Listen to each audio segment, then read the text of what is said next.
हाल ही में रविंद्र जडेजा के पिताजी ने उनकी बहू और बेटे पर कई संगीन आरोप लगाए थे। इसके जवाब में रविंद्र जडेजा की तो प्रतिक्रिया सामने आई थी। उन्होंने पोस्ट डालकर पिताजी द्वारा लगाए गए सभी आरोपों को बकवास करार दिया था।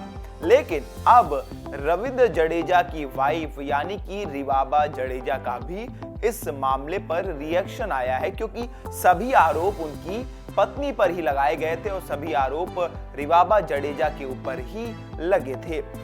रिवाबा जडेजा इस वक्त गुजरात के जामनगर की एमएलए हैं, जहां वो एक कार्यक्रम में शिरकत करने के लिए पहुंची थी। वहां पर वाद संवाद चल रहा था, लोग सवाल पूछ रहे थे। इसी बीच एक पत्रकार ने रिवाबा जडेजा से जब पूछा कि क्या आपके ससुर द्वारा लगाए गए आरोप सही हैं, इसके एवज में रिवाबा जडेजा गुस्से से तिलमिला बैठी।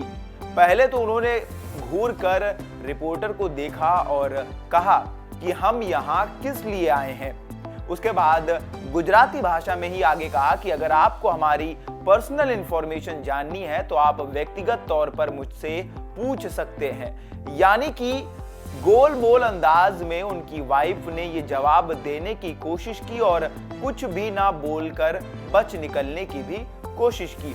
अब इस मामले में कितनी सच्चाई है, जो भी आरोप उनके पिताजी ने लगाए हैं वो उन तीनों लोगों के आमने सामने आने पर ही पता चल पाएंगे। रविंद्र जडेजा के पिताजी का आरोप है कि जब रविंद्र की शादी हुई उसके 3-4 महीने बाद ही जडेजा हमसे अलग हो गए थे। उनकी बहू यानी कि रिवाबा जडेजा ने सब कुछ अपने नाम कराने की मांग की थी, साथ ही जडेजा को अपने परिवार से अलग रहने के लिए भी कहा था। जडेजा के पिताजी का भी ये आरोप है कि रविंद्र की वाइफ को सिर्फ जडेजा के पैसों से मतलब है, ना कि परिवार से। उसके बाद जडेजा का रिएक्शन आया था। जडेजा ने इन सभी बातों को बकवास करार दिया था और साथ में ये भी कहा था कि मेरे पास भी बोलने के लिए बहुत कुछ है, पर मैं सब चीजें पब्लिक नहीं करना चाहता हूं। अब उनकी वाइफ का भी इस पर कुछ रिएक्शन आया है।